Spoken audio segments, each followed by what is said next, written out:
안녕하십니까.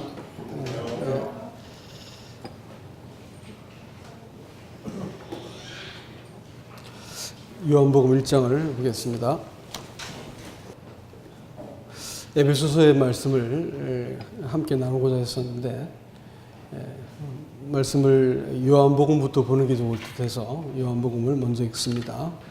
1절부터 4절까지 읽겠습니다. 제가 먼저 읽죠. 태초에 말씀이 계시니라. 이 말씀이 하나님과 함께 계셨으니 이 말씀은 곧 하나님이시니라. 만물이 그로 말미암아 지은 바 되었으니 지은 것이 하나도 그거 없이 된 것이 없느니라.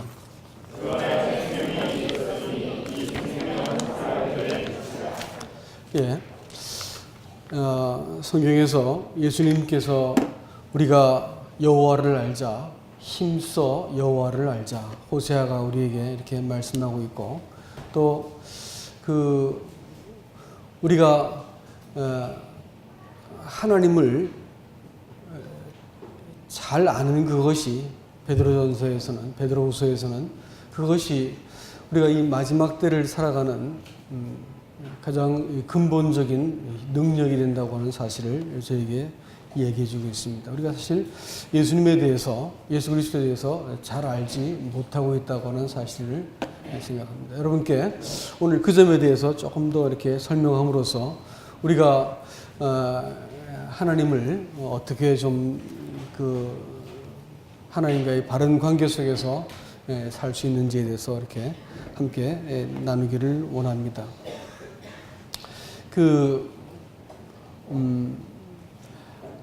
하나님이 사람에게 생명을 주셨다 이렇게 표현하고 있지만 성경적인 표현을 우리가 들어서 이야기해 보면 생명은 예수님 안에 있었다라는 것이고 생명이 시작되어진 것도 예수님 안에서부터 시작되었다 이렇게 말할 수가 있습니다.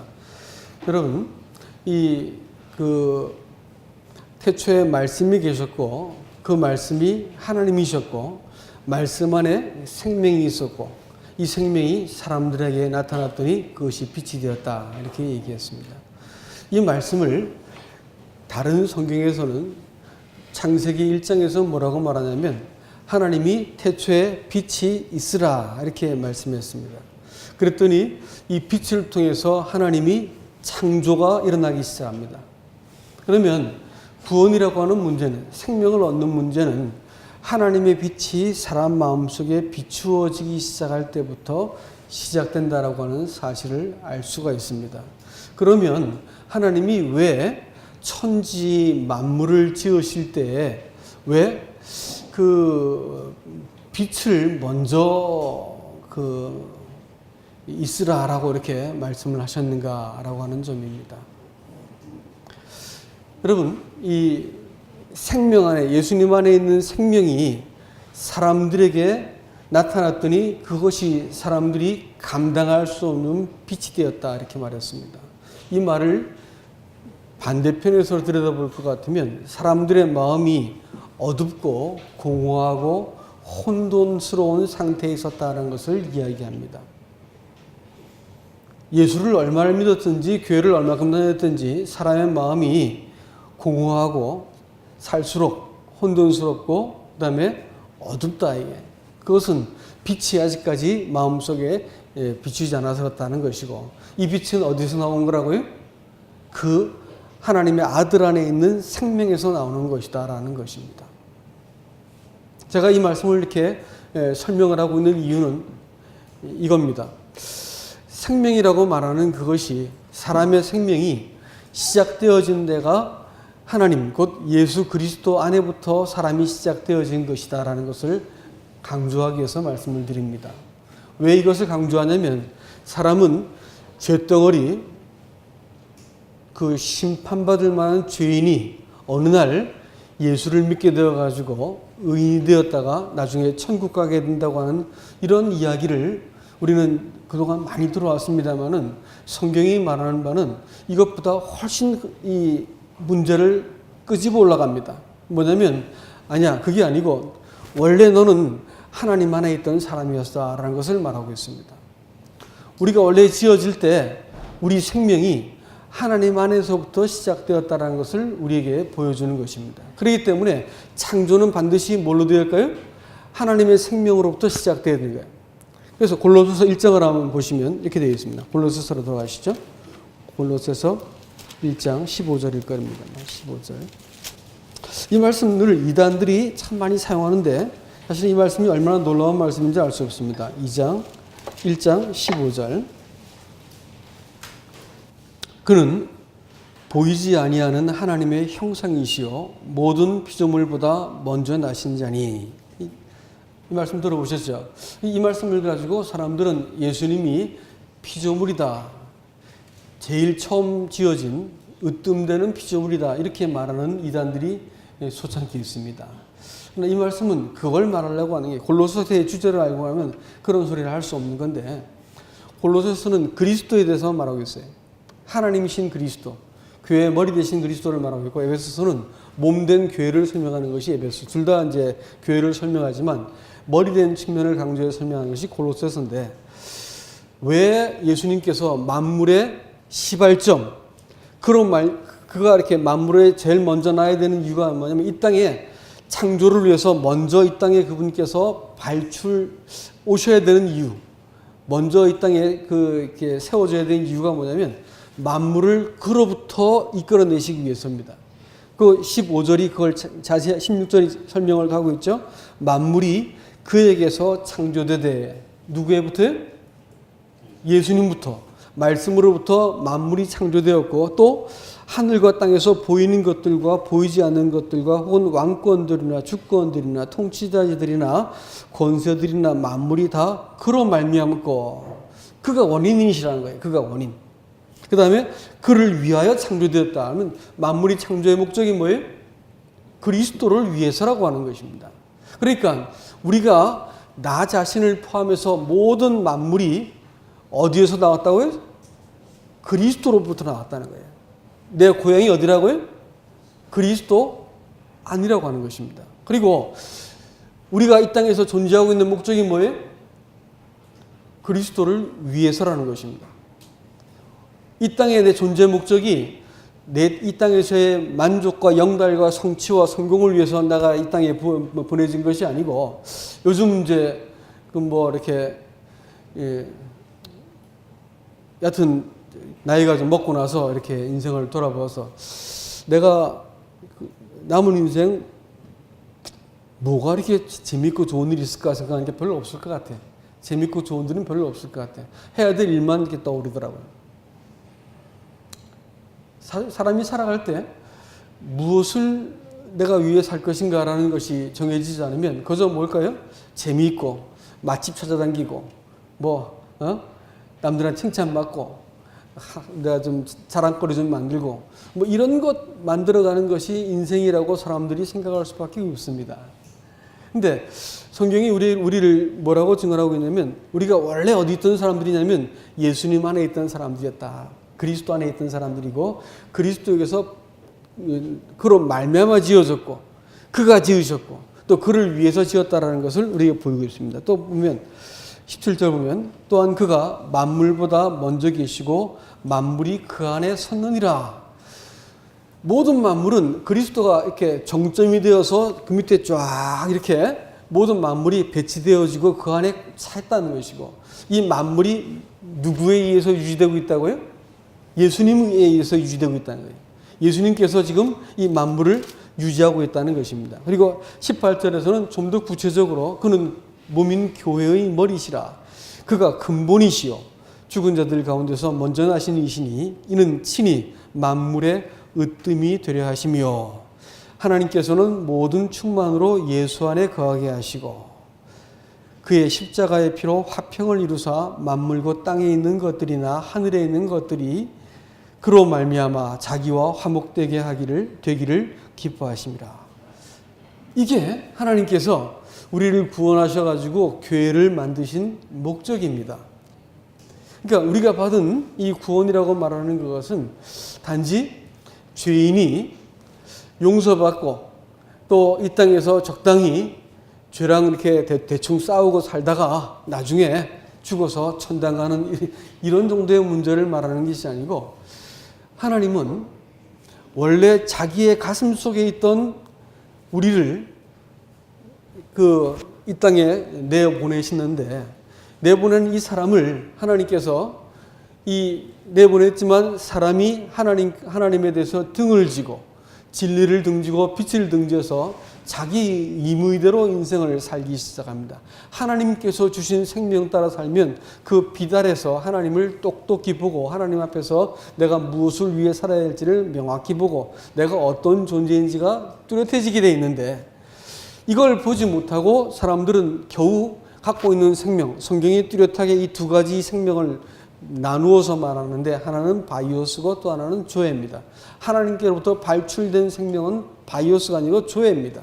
하나님 닮은 생명이다, 이런 뜻이죠. 근데 사람들이 이 생명이 없으니까 그저 이 땅에서 잘 먹고 많이 먹고 살 빼고 뭐 높아지고 남을 끄집어 내리고 내가 올라가야 되고 뭐 이런 얘기, 이런 거 하면서 인생을 허비하고 살다가 죽게 만들었다는 거죠. 죽게 되었다는 것입니다. 그렇기 때문에 사람들이 마음속에 이 빛이 탁 생겼을 때, 이게 지금 내가 누구구나. 이 세상이 지금 이 돌아가는 것이 트럼프가 움직인 것이 아니구나. 이 세상이 지금 하나님으로부터 그리스도로부터 말미암아서 지금 그리스도인에서 세워졌고 그리스도께 종결되는 것이고, 나도 하나님의 그리스도의 가슴에서 나와가지고 이 땅에서 그리스도의 것으로 회복되어서 그리스도로 돌아갈 것이구나라는 것을 알게 되는 것입니다. 이해가 되세요? 그렇기 때문에 구원이라고 하는 문제가, 여러분, 구원이라고 하는 문제가 내가 하나님이 보실 때 온전한 하나님의 기준까지 이르렀기 때문에 혹시 구원받은 분 여기 계십니까? 그런 사람 아무도 없습니다.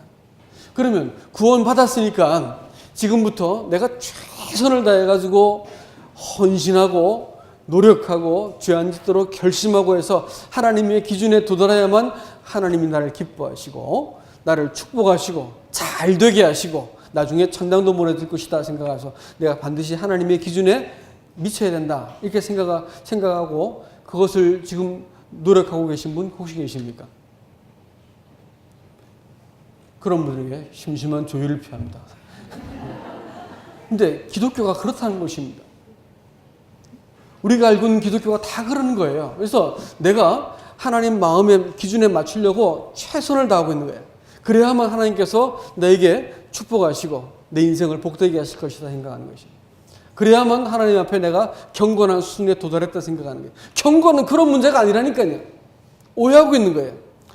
복음을 죄인이 구원받아가지고 용서받아가지고 의인 되어가지고 이제 잘 조물락조물락 해가지고 천당 보내주는 이 정도의 구원을 생각하니까 맨 그따위 생각하고 있는 거예요. 이것은 이교적입니다. 차라리 불교 쪽으로 가시라니까 여기 있지 말고. 그거는 성경에서 말하는 구원이 아닙니다. 근데 많은 사람들이 이렇게 생각하고 있는 거예요. 이런 신앙 가지고 자기를 그야말로 정죄했다가 잠수 탔다가 신앙이 내가 이게 뭐냐 이래가지고 자기를 그야말로 이렇게 자괴감에 빠져가지고 하나님께 나가지도 못하고 주일날 감사했다 안 했다는 분들 다 그거에 속한 사람들이에요.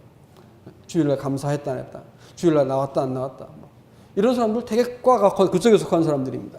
왜 그런 줄 아세요? 죄인으로서 내가 뭔가 좀 잘 돼야 되는데 내가 뭐가 좀 잘못되면 내가 뭐 하는 게 잘못한 게 있나 보다 이렇게 생각하는 거예요. 또 내가 지금 뭔가 이렇게 좀 더 노력하고 잘해야만 하나님께서 날 기뻐할 것이다 이렇게 생각하는 거예요. 저주받은 것입니다. 이것은 하나님께서 가장 미워하시는 방법에 미워하시는 그 길입니다. 성경은 그걸 말하고 있지 않아요. 구원받을 때 내가 무엇인가 잘해서 하나님께 나간 게 아니었습니다. 내가 무엇인가 준비되었거나 하나님의 기준에 맞추었기 때문에 내가 구원받은 거 아니에요. 뭐가 구원받은 거예요? 완전한 하나님 편에서 완전한 구원을 다 가지고 하나님과 화목할 수 있도록 아들이 그 생명값을 지불하시고 사람에게 찾아오셔가지고 완전한 구원을 가져가서 나한테 와서 문을 두드리신 거예요.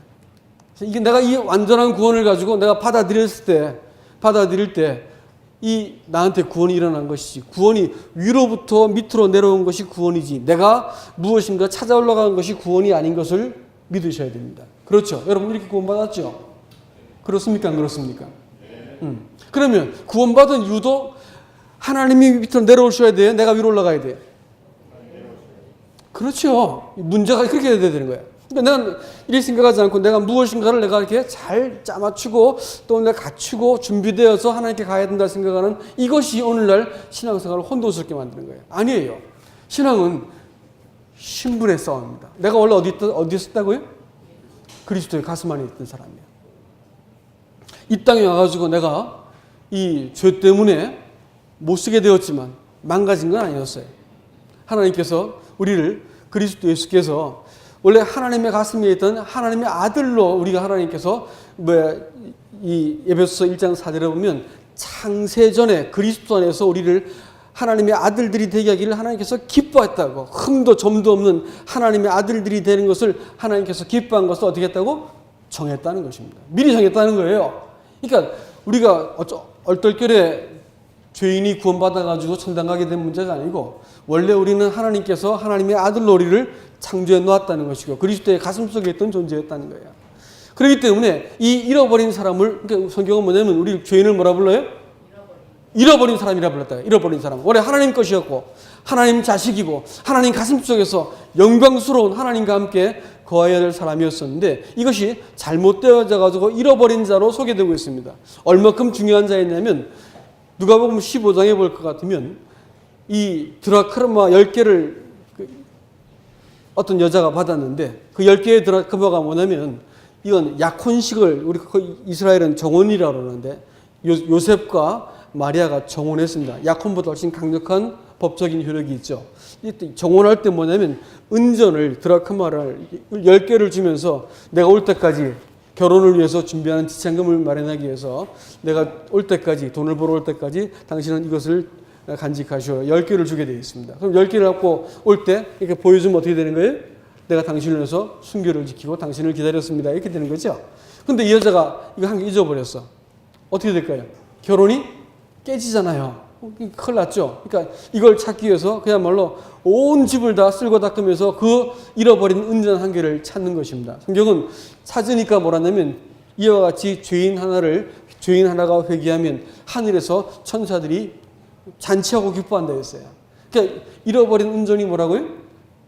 그게 우리들의 모습이라는 거예요. 그게 죄인들을 그렇게 설명하고 있습니다. 잃어버린 자라는 거예요. 원래는 하나님이 포기할 수 없는 가치라는 거예요. 하나님이 가슴속에서 낳고 하나님이 지으시고 하나님이 유지하시고 하나님을 위해서 존재하도록 만드신 것이 사람인데 사람이 이 사단에게 설득이 되고 이 죄로 인해서 하나님을 잃어버리는 제 이 땅을 살다 보니까 이 죽어버리면 관속에 딱 누워버리면 아무 쓰잘데기 없는 것을 위해서 인생을 목숨을 걸고 막 징징거리고 안절부절하고 전전긍긍하고 살고 있습니다. 1년만 지나면 아무 문제도 안 될 문제를 갖고 지금 그냥 머리를 싸매고 죽을 것 같이 이렇게 막 인생을 찌푸리고 돌아다니고 있어요. 왜 그럴까요? 왜 그럴까요? 용도 변경이 일어났어요. 용도 변경. 원래 하나님께서 하나님 것으로 지어가지고 하나님을 위해서 존재하도록 만든 이 사람이 용도가 변경이 되었으니까 지 멋대로 살아가는 거야. 하나님의 생명이 없는 거야. 그 마음속에 빛이 없는 거야. 새 창조가 마음속에 일어나지 못한 거란 말이야. 그러니까 사람들이 인생을 그렇게 지 멋대로 사는 거야. 용서받은 거 겨우 우려먹고 살고 있는 거야. 구원은요, 우리가 하나님의 아들로 회복되어져가는 과정입니다. 그렇기 때문에 하나님의 아들이 위에서부터 내려와서 사람에게 이 아들의 명분과 아들처럼 살 수 있는 모든 것을 다 가지고 우리에게 찾아오신 것이 우리에게 일어나는 구원입니다. 그러면 우리가 살아가는 건 뭘까요? 하나님의 아들이 우리에게 오셔가지고 내 안에서 어떤 고백을 받아내냐면 이제는 내가 살고 싶지 않습니다. 내 안에 당신께서 꼭 살아주셔야겠습니다. 갈라디아서 2장 20절 고백입니다. 하는 것마다 거짓말이고 하는 것마다 사고를 치고 내가 옳다는 가지고 피터 올려고 보았더니 나중에 보았더니 내가 잘못한 것이야. 인생을 알량한 자존심 때문에 그야말로 별 치졸한 짓을 다 하고 내 조그만 이익 때문에 거짓말을 다 해버리게 되고, 예?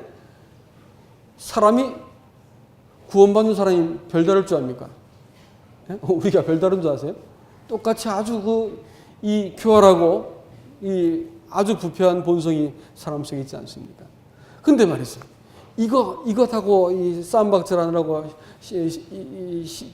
이것 욕망 채우느라고 인생을 하나님 이름 빌어가지고 기도해가지고 하나님 응답받겠다고 난리치고 또 어려우면 하나님하고 막 시비하고 사람하고 시비하고 이런 문제가 아니에요. 신앙은 그런 문제가 아니란 말이에요.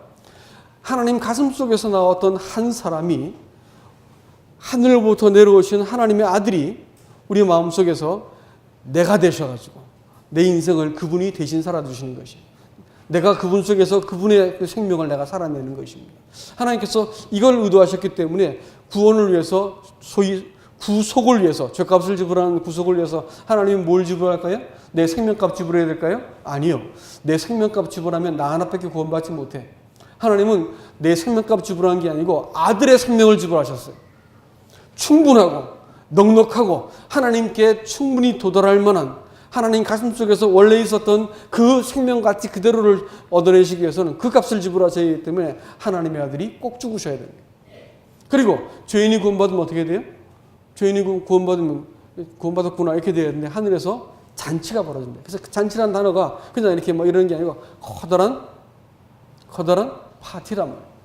하늘이 기뻐하는 거예요. 왜요? 원래 하나님의 것을 하나님께서 회복하셨기 때문에 그러하시다라는 것입니다. 놀라운 얘기입니다. 이게. 구원이라고 하는 문제가 이렇게 이해가 될 것 같으면 우리가 하나님 앞에서 그렇기 때문에 하나님을 이렇게 볼 때 내가 경건해야 된다 이렇게 말할 때 무엇인가 내 자신이 지금은 완전하지 않다. 그렇기 때문에 뭔가 내가 좀 더 채워야 된다. 자꾸 이렇게 설득을 시키는 것은 뭐냐면 율법입니다. 네가 지금 아직까지 죄의 문제에 걸려있고 네가 아직 부족하고 무엇인가 좀 더 잘해야만 된다라고 말하는 것은 율법이에요. 그리고 세상은 또 네가 좀 부족하다. 뭔가 더 이렇게 노력해서 뭔가 더 얻고 올라가고 성공하고 성취해야 된다. 자꾸 말해주고 있는 거예요. 사단은 우리를 자꾸 정죄하죠. 그래서 지금에 있는 내가 부족하다라고 말하는 것은 뭐예요? 나 혼자 서 있어서 그래. 그러나 내가 하나님 앞에서 어떤 사람인지를 생각할 때 경건이라고 하는 것은 성경에서 경건을 연습하라라고 표현되어 있는 그 단어가 뜻이 뭐냐면 귐나조라고 내가 여러 번 말씀을 드렸습니다. 귐나조. 뭐라고요? 귐나조. 귐나조가 김나지움이란 말이 거기서 파생됩니다. 김나지움이 뭐죠? 김나지움이 뭐예요? 체육관이란 말 아니에요. 짐. 예? 체육관. 근데 로마 사람들, 노예들이나 여자들은 못 들어가서 남자들만, 로마 시민들만 그 김나지움에 들어갈 수 있습니다. 그래서 들어가서 뭐 하냐면 옷을 벗고 운동을 했습니다. 그래서 김나지움이란 말은 실제로 뭐 이렇게 육체적인 운동한다는 뜻이 아니고 옷을 벗는다는 단어입니다. 근데 성경이 놀랍게 그 단어를 써가지고 경건을 연습하라라는 단어를 쓰고 있어요. 왜 그럴까요? 신앙이라는 것은 정체성 문제입니다. 정체성 문제. 나 혼자 내버려둬서 나 혼자 있을 때, 예? 나 혼자 있을 때 사람이 참 초라하고 보잘것없고 구질구질한 생각하고, 예? 그야말로 정죄받고 하나님의 존재도 가물가물해지고 이렇게 아주 초라한 나 혼자로 남아있는 그것을 가지고 내가 교회 가서 분발해서 뭐 어쩌 해야 되지 뭐 이렇게 생각하고 있다면 이건 지금 생각을 잘못하고 있는 거예요. 출발점이 틀린 거예요. 그리스도인들이 내가 지금 이 하나님께서 주신 옷을 입을 것이냐 아니면 원래 이 하나님으로 떠나 있는 생명의 그 옷을 내가 여전히 입고 있을 것인가를 내가 늘 결정해야 됩니다. 정체성의 문제. 사단이 누굴 공격하는지 아세요? 언제 공격을 하는지 아세요? 공격하는 지점이 아주 일정합니다. 뭐냐면 네가 하나님의 아들이냐라는 문제야. 우리가 하나님의 아들로서 정체성을 갖지 못하도록 환경을 격동시키고 상황을 마주 어렵게 꼬아버리고 죄를 설득시켜가지고 내가 하나님의 자식으로 이렇게 탁 나서지 못하도록 만드는 것이 사단의 아주 일관된 공격 지점입니다. 그리스도인답지 못한 선택을 하거나 결정을 할 때 누가 움직일까요? 제일 먼저는 양심과 성령이 발동하셔서 그럼 안 돼 이렇게 말해요. 그런데도 불구하고 내가 무시했어요. 행해버렸어. 누가 움직일까 그 다음에? 그 다음에 사단이 움직이는 거야. 사단이 움직여서 네가 하나님 아들 맞아? 이렇게 하는 거죠. 그래가지고 확인해야 되는 거예요. 사단은 더 이상 넘어가지도 못하는 거예요. 딱 그 지점에서 우리를 공격하는 거예요. 네가 하나님 아들 맞아? 이래가지고 우리를 테스트하는 거예요. 말씀을 받는다. 이렇게 태초에 말씀이 계신 그 말씀. 하나님의 뜻과 질서와 하나님께서 마음에 품었던 그 하나님의 마음을 말씀을 통해서 받는 거예요. 우리는 말씀을 읽을 때 말씀으로 지식을 쌓는 게 아니고 하나님 마음 받는 거거든. 성경 볼 때. 말씀을 딱 받으면 뭐가 일어난다 했어요?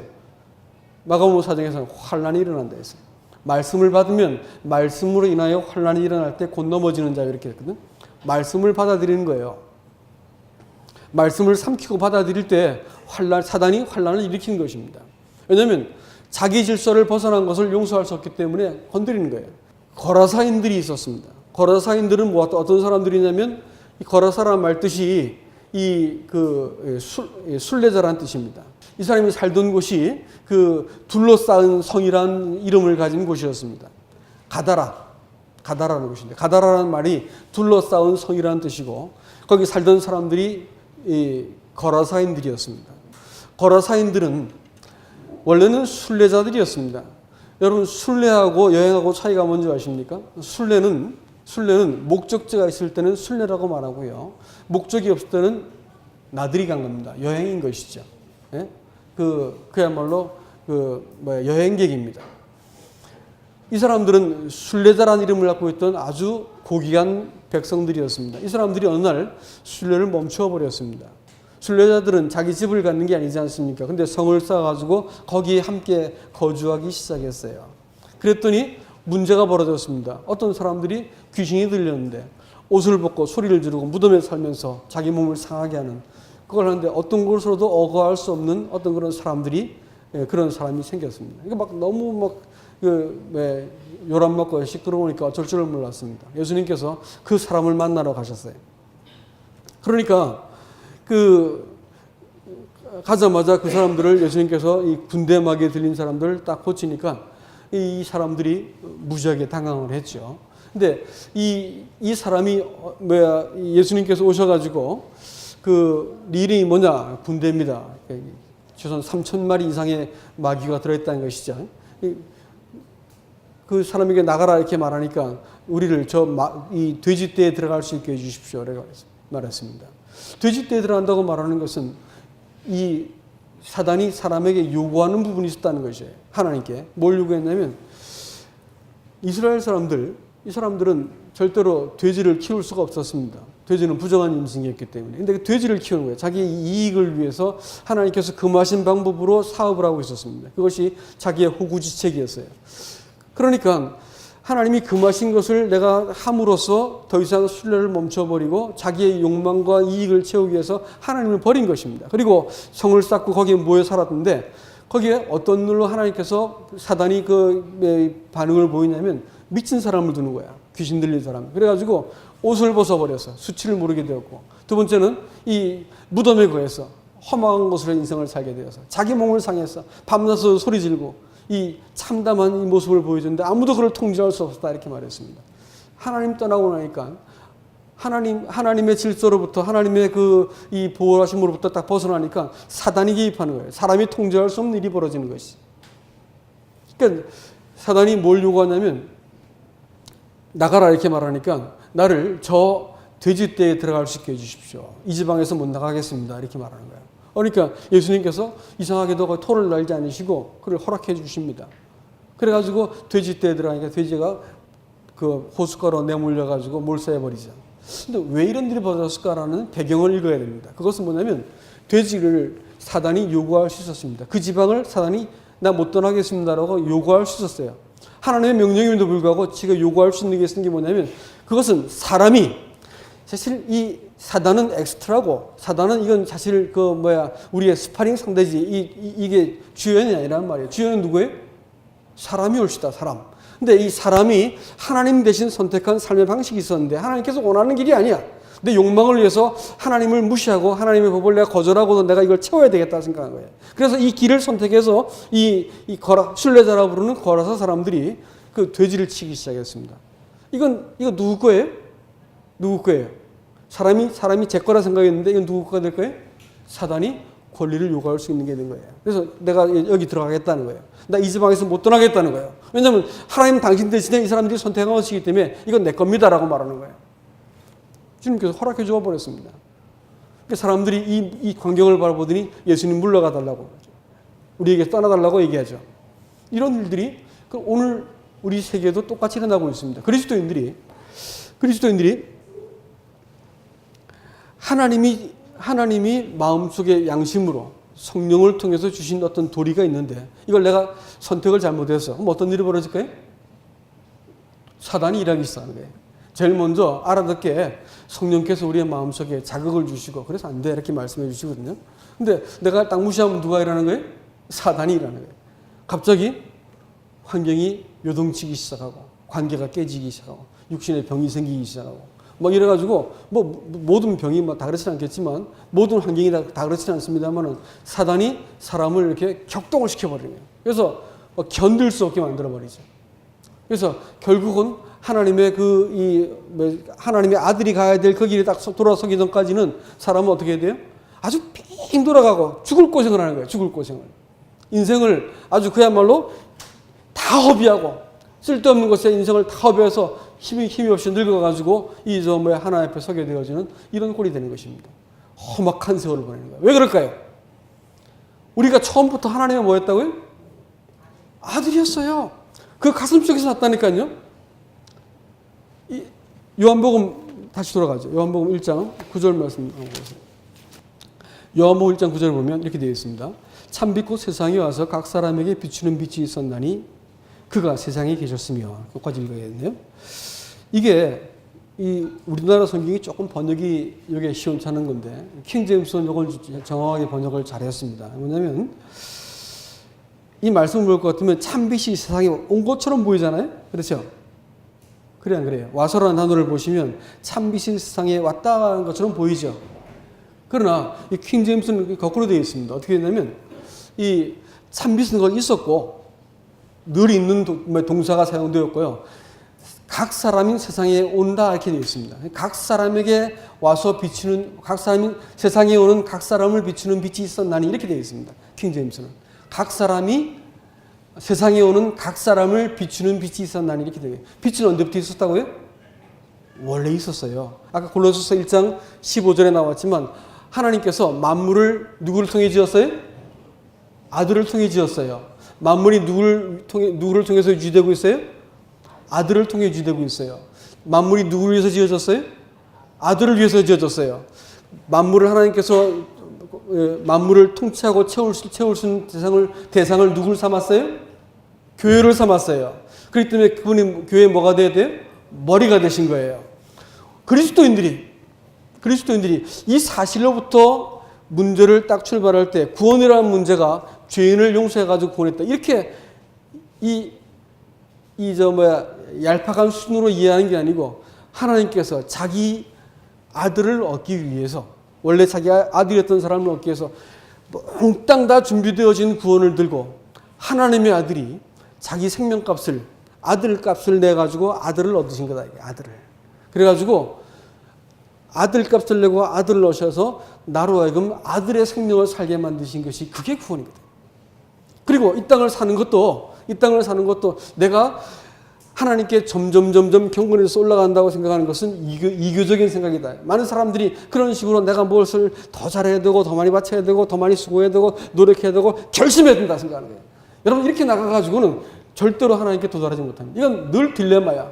늘 양심의 가책과 정죄를 받게 되는 거예요. 교회 생활에 만족하고 아주 얄팍한 양심의 기준을 가지고 자기의 죄를 슬쩍 넘어가도 아무런 문제가 안 되는 이런 상태가 되는 것입니다. 그게 아니야.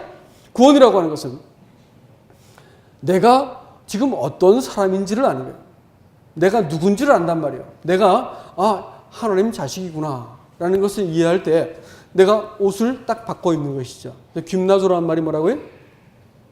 옷 갈아입다. 옷을 벗다라는 뜻이에요. 옷을 벗는 거예요. 내가 갖고 있는 이 문제 앞에 막 짜증이 나고 막 이렇게 이 얄팍한 어떤 내 꾀가 떠오르고 아주 비열한 내 계획이 생기고 이 분노가 치밀고 하는 이 본래 사람은 참 보잘것없는 사람이란 말이에요. 근데 이 사람 말고 내가 하나님 자식이라는 것을 내가 딱 이해하고 하나님 가슴 속에서 나고 이 땅에 내가 살아있는 유일한 이유가 딱 한 가지 있다 할 것 같으면 내가 하나님의 아들인 것을 증명하기 위해서 하나님께서 나를 살려두신 것이란 말이에요. 그렇기 때문에 에베소서 6장에 볼 것 같으면 5장 뒷부분부터 부부 관계를 얘기하고 부자 관계를 얘기하고 종과 상전의 관계를 얘기하는데 한 가지 다 공통적으로 말하는 것이 있는데 하늘에 계신 네 아버지를 기억해라. 너도 네 상전인 것 같지만 하늘에 네 아버지가 있고 종들아 네 눈가림 하지 말아라. 하나님께서 내 알고 계시지 않느냐. 부부관계도 마찬가지입니다. 그리스도와 너를 사랑한 것처럼 사랑해라. 그리스도께 순종한 것처럼 순종해라. 모든 관계 속에서 내가 누구로 서 있어야 되는 거예요? 그리스도를 대신한 사람이에요. 이 땅에 하나님께서 남겨두신 하늘의 지점이요. 본점이 어디 있어요? 본점은 하늘에 있는 거야. 나를 통해서 사람들이 누굴 보게 돼 있을까요? 그리스도를 보는 거야. 하나님의 아들의 형상을 따라 지은 것은 하나님의 아들을 일으켜서 하나님의 형상이시오 이렇게 말했지만 그 형상을 우리도 똑같이 뭐예요? 갖고 있는 거라고. 죄 때문에 깨어져 가지고 이렇게 형편없는 인간이 되었지만 하나님께서 자기 형상을 고스란히 담아가지고 도장같이 꽉 찍었다고. 그게 첼렘이에요. 첼렘. 예? 거의 그림자란 말이고 도장이란 말인데 이것이 하나님이 우리를 그와 같이 만들었다는 것입니다. 그렇기 때문에 이 땅을 살아가는데 겨우 구원받고 이 땅에서 복받고 잘 되게 하려고 내가 예수 믿는 게 아니고 이 땅에서 한 가지 우리에게 유일하게 살아있는 목적이 뭐냐면 우리를 그리스도의 가슴으로 환원시키기 위해서 이 땅에서 연습시키는 것입니다. 그리스도의 아들처럼 연습시키는 거야. 아들답지 않은 행동은 어떻게 할까요? 아들답지 않은 행동하면 아들답지 않은 선택을 하고 아들답지 않은 길을 선택했습니다. 어떻게 될까요? 누가 움직여요? 사단이 움직여요. 그래서 사단이 움직인다고. 그래서 우리 인생을 이렇게 고단하게 만드는 것입니다. 인생이 고단한 이유는 딴 데 있는 게 아니에요. 딴 데 있는 게 아닙니다.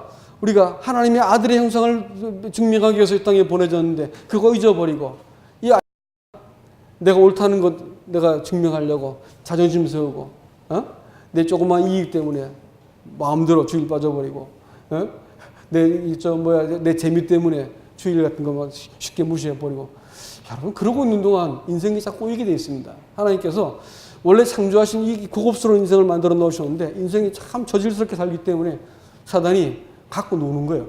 그리스도인들은. 이게 문제입니다. 잘못 선택한 길. 그것은요. 평생 고생한 길이에요. 여러분 인생이 내 마음대로 되지 않습니다. 고단한 일이 막 생기고 내 마음대로 되지 않고 기도를 해도 응답도 안 되고 푸짝 골치 아파. 왜 그런 줄 아세요? 이게 그렇게 안 될 때가 내 마음대로 안 될 때가 언제냐면 하나님의 마음대로 할 때입니다. 말을 다시 해볼까요? 내 마음대로 안 될 때는 누구 마음대로 한다고? 아, 그렇군요. 예. 지금 문제가 무지하게 어렵고 꼬인 것은 지금 왜 그런 거예요? 하나님의 뜻을 나한테서 하나님께서 성취하시기 위해서 나 인생을 괴롭게 하시는 거예요. 사단도 그렇게 하도록 허락해 주는 거예요. 사단이 마음 놓고 우리를 유린하는 겁니다. 내 마음대로 안 되면 누구 마음대로 한다고? 하나님 마음대로 순순히 항복하시오. 순순히 항복하고 내가 하나님 뜻 앞에서 내가 당신의 나라를 위해서 존재하는 사람입니다라고 내가 생각하고 고백하게 돼요. 기도도 주님 가르친 기도가 맨 그 얘기하고 있어요. 성경을 그런 눈으로 한번 보시라고요. 다 그렇게 보이게 되어 있습니다.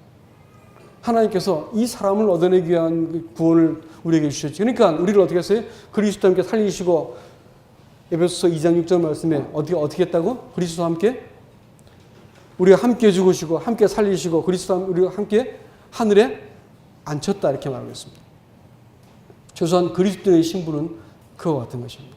이 사실을 모르면 신앙은 내가 자꾸 쌓아 올라가는 이 고단한 길을 가야 되고 하나님하고 나하고 사이에서 적당한 이 중간지대를 차지해가지고 내가 이 회색지대에서 내가 하나님도 그걸 잘 이렇게 다독거리고 세상도 내가 잘해가지고 신앙생활을 양쪽에서 줄타기를 잘하는 것이 신앙이라고 착각을 하게 되겠습니다. 여러분 그건 신앙이 아닙니다. 그것은 아첨하는 것이고 하나님께 속는 것이다. 사단에게 속는 것이다 라는 것을 여러분 기억하시기 바랍니다. 사단은요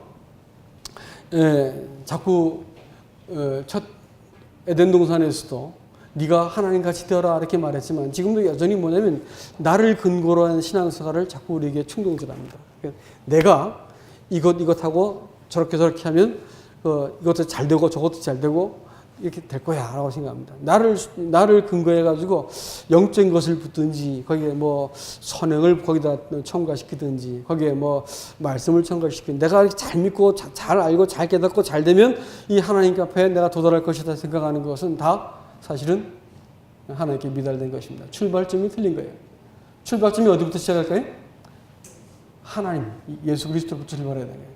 모든 것을 다 이루어 놓으시고 또 하나님의 아들로 우리가 충분히 살 수 있는 것을 몽땅 다 가지고 우리에게 찾아오신 분을 내가 딱 기억할 때 내가 이 하찮은 옷을 벗어버리고 예수 그리스도로 옷 입어야 되겠구나라고 생각할 수 있게 되는 것입니다. 그리스도의 삶은 옷 갈아입는 연습이라는 거예요. 그리스도의 경고는 뭐냐면 내가 하나님 자식이다라고 인정하기 시작하고 내가 나를 그렇게 인정했을 때 내가 부부의 관계를 바라볼 때 내 입장이 생기지 않습니다. 내가 이걸 가지고 막 따지고 입장 가지고 경우 따지고 이럴 수 있어요. 이 따져 이렇게 하고 있는 동안은 거짓된 평화가 부부 사이에 생기게 되겠습니다. 자식도 부모에 대해서 그런 마음을 품을 때 입장이 생겨버리면 부자지간이 까만득하게 멀어지게 되겠습니다.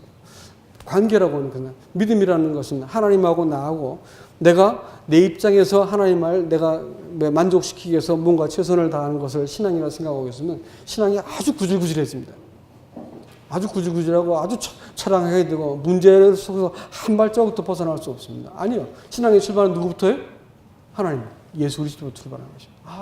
이 모든 것을 다 이루어 놓으시고 나를 하나님 안에 나를 회복시키기 위해서 하나님의 자식으로 나를 두시기 위해서 그의 거룩한 소유로 두시기 위해서 보배로운 그분의 소유로 나를 남겨두시기 위해서 나를 자기 것으로 확인하셨구나 알고 나니까 내가 이 옛 사람의 옷을 입고 내가 허둥대지 않고 내가 하나님 자식으로 내가 문제를 바라보니까 남편이 이해가 되고 아내가 이해가 되고 또 나한테 해코지 하는 저 사람이 이해가 안 돼. 저럴 수밖에 없는 사람의 기제만 갖고 있는 저 사람을 바라보니까 내가 하나님의 기제, 내가 하나님의 입장, 하나님의 관점과 가치를 보고 사람을 바라보니까 사람이 이해가 되기 시작하는 거예요.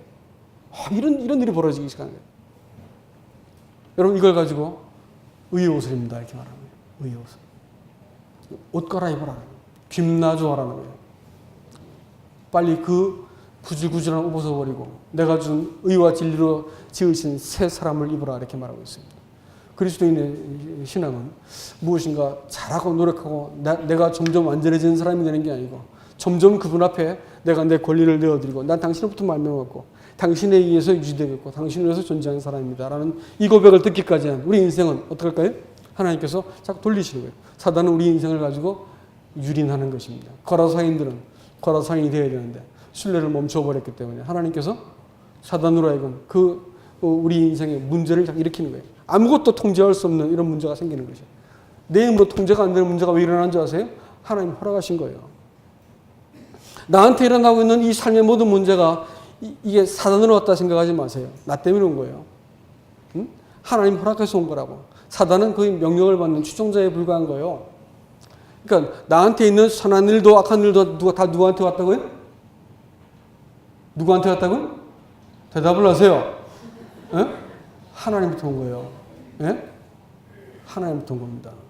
내가 있어야 될 본래 자리에 돌아오기까지는 이 문제가 해결돼 안 돼요? 해결 안 되게 되어 있습니다. 하나님의 가슴 속에 있던 그 아들로 내가 돌아갈 때 하나님께서 그 자리에서 내 인생을 바라볼 때 하나님이 의도한 인생을 그때부터 살게 되는 거예요. 죽으면 한 줌채로 딱 떨어져 한 줌채로 내가 잡아보니까 손안이 따끈따끈하더라고. 방금까지 있었던 그분이 따끈따끈한 제 한 줌으로 딱 바뀌어버리는 이 제 한 줌이 품었던 그 욕망을 인생을 따라가지고 인생을 허비하다가 죽을 거예요?